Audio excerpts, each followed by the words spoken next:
In this video, I am going to tell you how to enable Bing AI chat.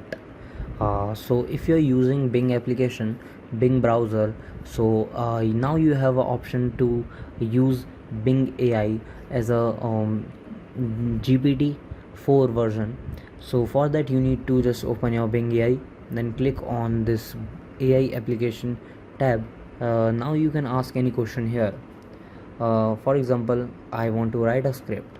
I can just click on type.